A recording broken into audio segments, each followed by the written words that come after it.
Hello and welcome to Thái Nguyên News. I'm Đặng Hương. Now today's headlines. China's portrait map flagrantly violates Vietnam's sovereignty.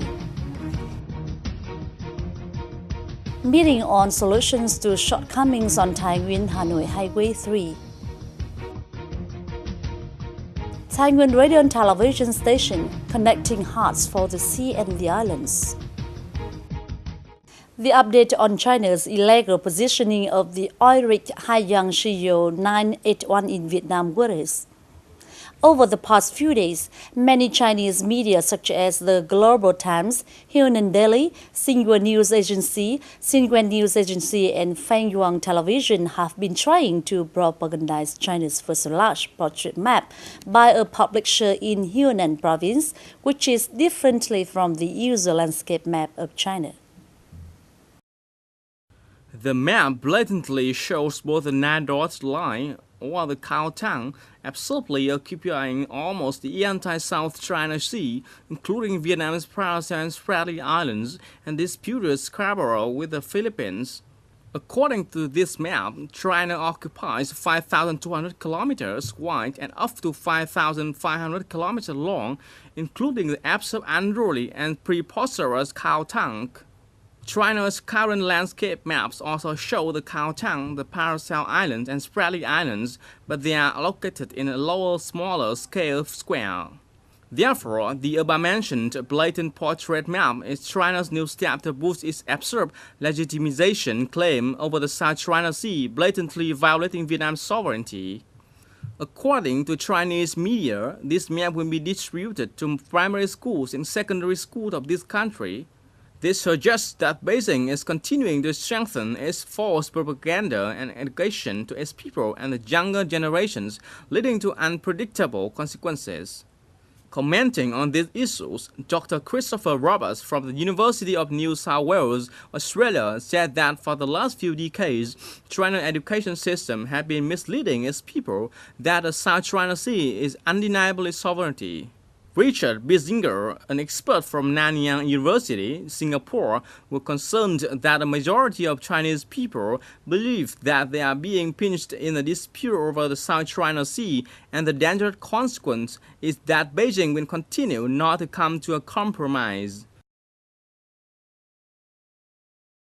And these days, the law enforcement vessels of Vietnam doing their duty around the oil rig are facing drastic attacks from Chinese vessels. The Coast Guard vessels, maritime surveillance vessels, and tug vessels of China sped up and forced the direction of Vietnam's vessels, sometimes at a distance of 10 to 70 meters. According to the report of Bureau of Fishery Control, at 9:30 a.m. of the 23rd of June, the vessel KN 951 of Vietnam's Bureau of Fishery Control was simultaneously being besieged, rammed, and sprayed vehemently with water at high pressure by 5 Chinese vessels, causing its starboard and port side to be smashed and completely disfigured. Some of its railing equipment malfunctioned, but fortunately, no one was seriously injured. In the traditional fishing grounds of Vietnam, about 38 Chinese fishing vessels under support up to vessel number 46102 and 46106 abreast prevented and stopped the direction of Vietnam's fishing boats. China always maintains over 120 vessels of all types around the oil rig Haiyang Shiyu 981. On June the 23rd in Hanoi, Minister of Transport Ministry Dinh La Thang called an urgent meeting on solving the shortcomings on the new Thái Nguyên-Hanoi Highway 3 to speed up finishing the remaining items of the project. After 5 months of technically opening to traffic, many items of frontage roads and overpass parts on the highway number 3 remain unfinished. So people have cut the iron fences or road banister on their own initiative, causing danger and potential risk for traffic accidents. From early January 2014 to date, in Thái Nguyên, 4 people have died of accidents on the highway number 3 due to motorcycles and car collisions. 8 corners of the fence running through Thái Nguyên area have been dilapidated in the surface. Needless to say, the main investor requested the contractors to repair 2.8 kilometers road surface on the track lanes. At the meeting, Minister Ding La Thang criticized the management board of the second project because they didn't supervise the construction of the frontage roads diligently. He also required the units to completely clear the ground and construct the remaining parts before July the 31st and requested Taiwan police to strictly deal with motorists who intentionally destroy the national property. For Taiwan Province's part, Mr. Dương Ngọc Long, chairman of the People's Committee, affirmed that Taiwan would further cooperate with construction management and the contractors to tackle with the remaining problems and difficulties. On the 21st of June, the Ho Chi Minh Communist Youth Unions of 6 northern provinces held a meeting in Thanh Province to summarize their activities for teenagers during the first 6 months of this year and to announce the plan for the remaining months of the year. During the first 6 months of 2014, the youth unions of the 6 provinces in the north have strictly implemented the resolutions of the 10th National Youth Union Congress and the 2014 plan of the Central Committee of the Ho Chi Minh Communist Youth Union. Moreover, they made their own detailed plans suitable to their local real situations, concentrating on learning about Marxist-Leninist doctrines, Ho Chi Minh's ideology, propagandizing China's illegal placement of the HD 981 oil rig in Vietnam waters. In addition, the form and content of these activities were monthly improved and innovated to suit every individual. The meaning of these activities of the youth unions was recognized by the local authority and residents. In the next 6 months of 2014, the youth unions of the 6 provinces in the north will continue implementing the 2014 plan, striving to finish its growth smoothly.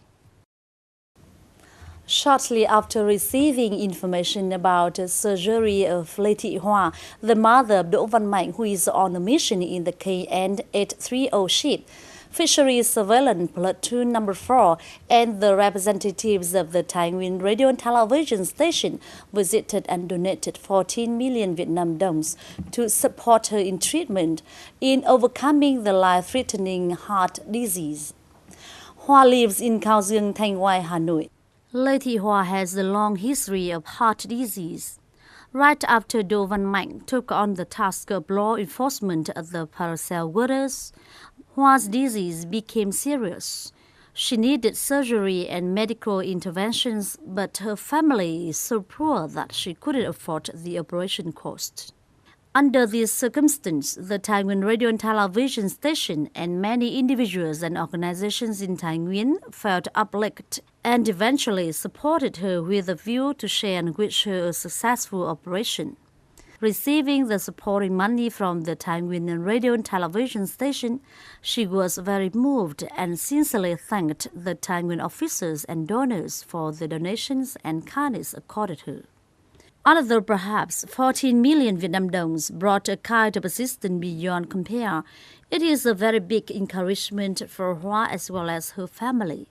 Fisheries Surveillance Officer Đỗ Văn Mạnh is now assured of his mother's safety and promises to fulfill his task of contributing to the preservation of Vietnam's sovereign power on its disputed island and waters for the country's peace and stability.